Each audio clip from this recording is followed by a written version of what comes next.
Oh, good morning. I think today's going to be a very short video. Pardon me, mainly for the fact that I was expecting this particular little spot to be dry.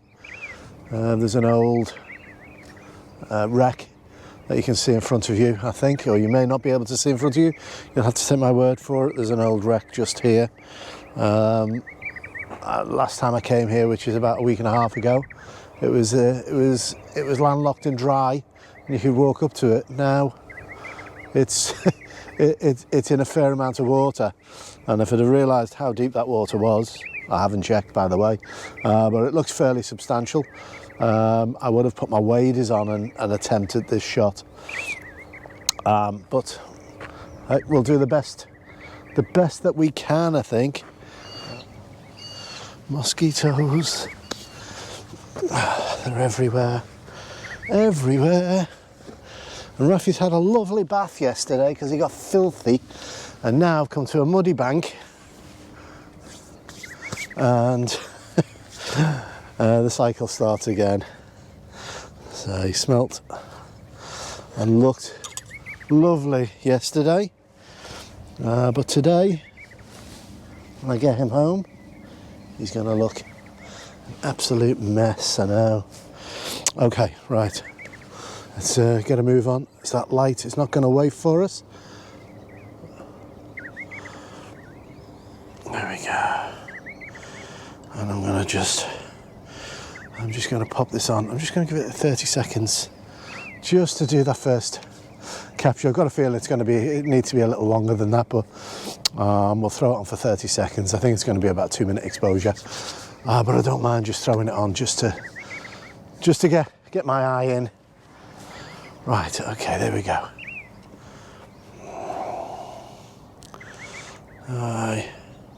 30 seconds. Wasn't too bad. You can probably brighten that up just a touch. I'm just going to throw a 3-stop on and give it 4 minutes. So 30 seconds, so that's 1 minute, 2 minutes, 4 minutes.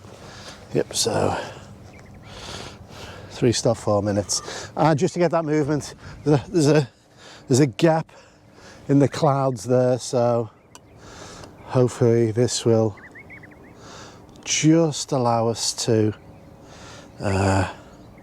depends which way the wind's blowing. I've not been here long enough to gauge, but I think it's going from left to right, so we may have missed that opportunity to fill that gap, because there's not a lot of movement on the very heavy cloud that you can see on the horizon, but this lighter stuff is moving a little bit, so let's get some interest in that. That of course will blur these mangroves right in the foreground. I could take a much sharper image for that, but I'm not going to bother. I don't mind that movement, I don't think. I'll see what it comes out like, but I think that will just emphasize the static nature of this old wreck. And I wish I had my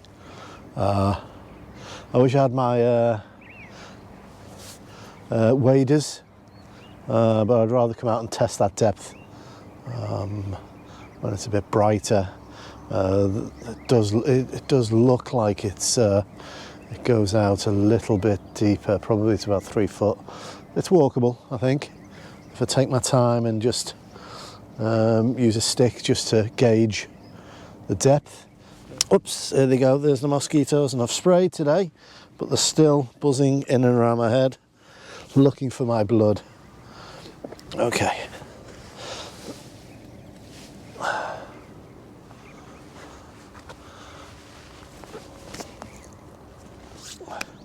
That's not too bad. That's not too bad. It's well exposed.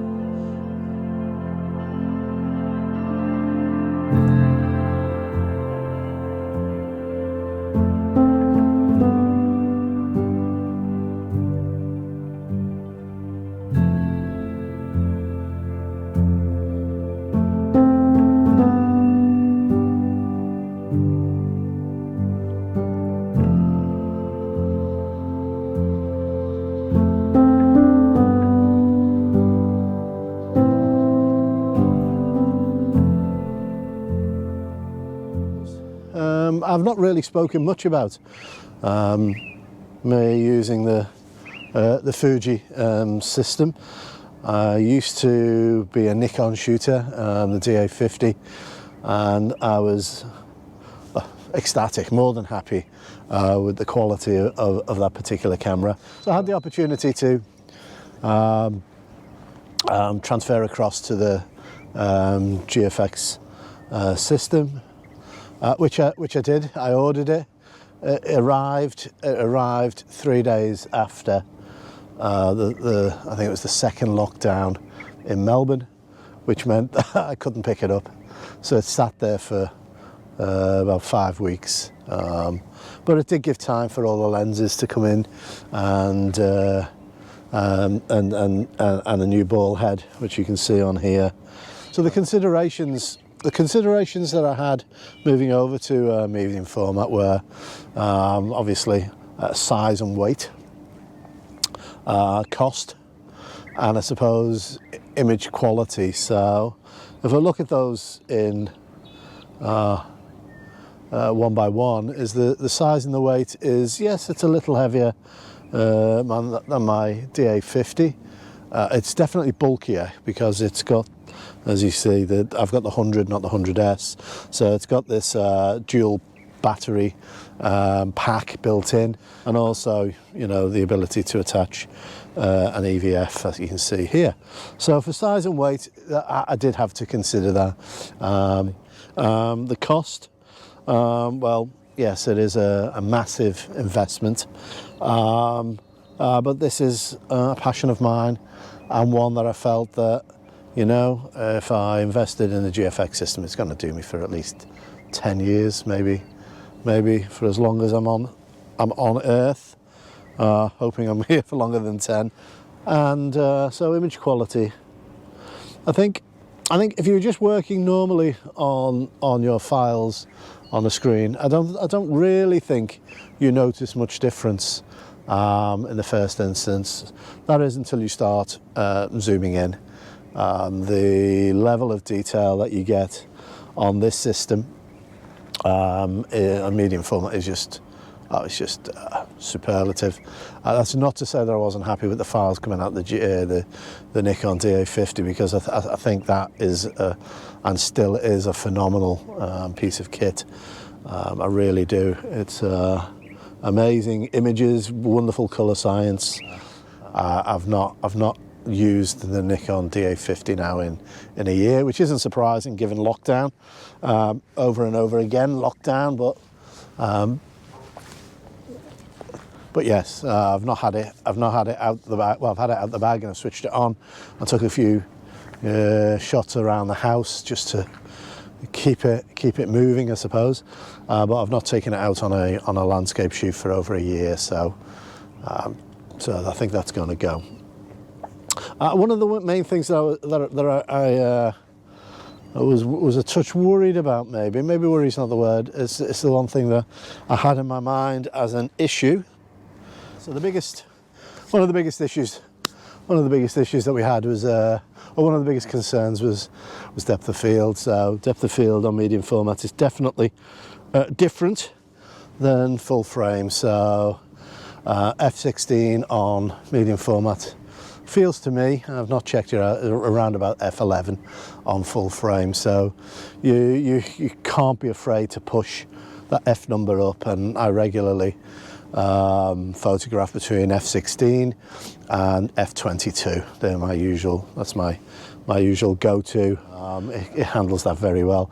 What I have noticed is the transition in depth of field is different on medium format. It's much, I suppose the transition is much smoother. It's much more gradual across your image. Where you find depth of field, I found depth of field on the full frame. It goes from, you know, out of focus, focus, out of focus. You know, it's just, a transition is much sharper. But on medium format, on the 100 at least, it's much more gradual and softer. So, and that, I suppose, is that. But the colour's quite nice. At least it's catching some degree of colour. I just have that tiny little extra interest.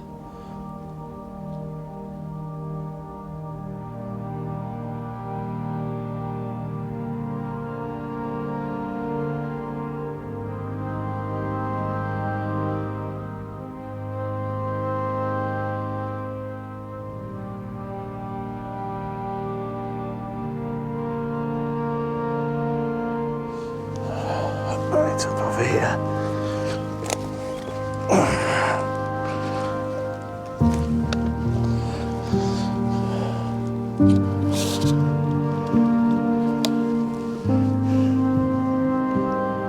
Nice, nice, and the cloud is framing that quite prettily. So I'm quite pleased with the way that's gone. Just very quickly, just refocus. And there we go. Nice. I'll take 2 shots of this. It's a little dark. But that's the other thing with the with this medium format system, is that highlights are still a touch. Highlight recovery can still be a touch iffy here and there, but shadow recovery is amazing. 10 stop, give me 2 minutes. I think it'll be too bright because that sun's coming up, but that's what I'm going to throw on. That's a 3 stop, 6 stop. 6 stop will give us 2 minutes. Let's do that.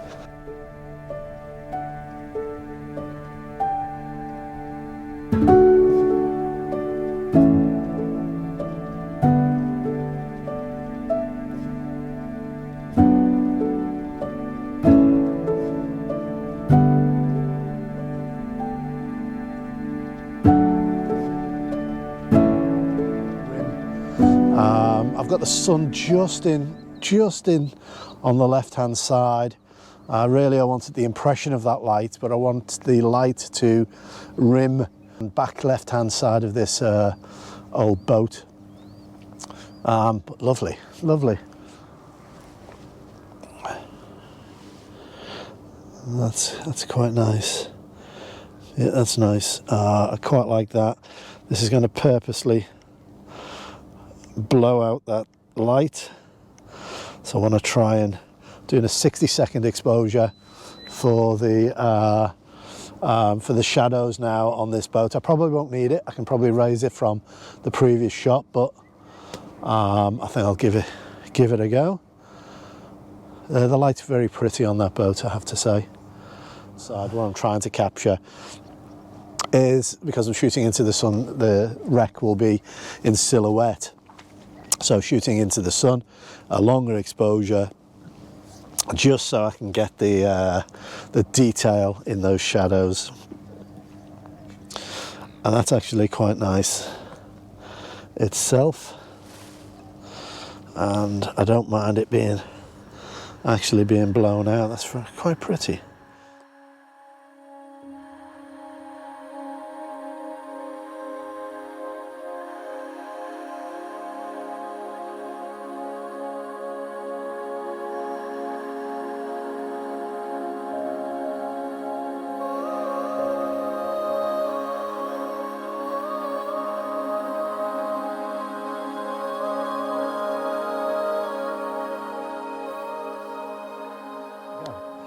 I didn't expect to stay so long, so thank you for staying the course, sticking with us. The sun now is a bit too bright for me, but I've loved this morning. It went from being a little bit of a disappointment and as a recce, and as you get out of the mud, you little horror. I've got to put you in the car. Go get it. So thank you for joining me here today. It's turned out much better than I anticipated earlier. I thought this was just going to be like a little recce, check it out and come back at a later date when we've got a bit more cloud in the sky and the conditions were better, and definitely when the water level drops a bit so I can get out and shoot the other way. So that's all great, but the conditions were very pleasant in the end. I only got bitten a couple of times by mosquitoes, but no, what can I say? This is it turned out to be quite lovely, and it pays to wait, I suppose. If you're going to take anything away, wait through. Even if it doesn't look promising, wait till the light's that bad that you're going to give up. But the conditions, as you saw, changed here. Some of this cloud rolled in and just sat in the right place, I think, for us to make a composition. We had as I said earlier on, the foreground but it's great. It's mangroves. What else could you want? We've got a fabulous subject, which is this old boat. What we were missing is something in the sky itself, some background interest, and I think we got that in the end. And the sun rising and just warming the side of that boat just lifted it a touch. So no, all in all, a very pleasant morning. So thank you for joining me. If you enjoyed this, do the normal, give it a like, but definitely please give me a comment. I always look forward to reading and answering your comments. So if there's one thing that you do, please do that. And I suppose that's it from here. I haven't even told you where we are. We're at Outer Harbour in South Australia, and this little wreck has been here for about 50 years, I believe. And yeah, so thank you for joining us here. If you've enjoyed it, great. If you haven't, tell me why, and I'll do the best to accommodate as many people as I can. So wherever you are, take care, stay safe, and see ya.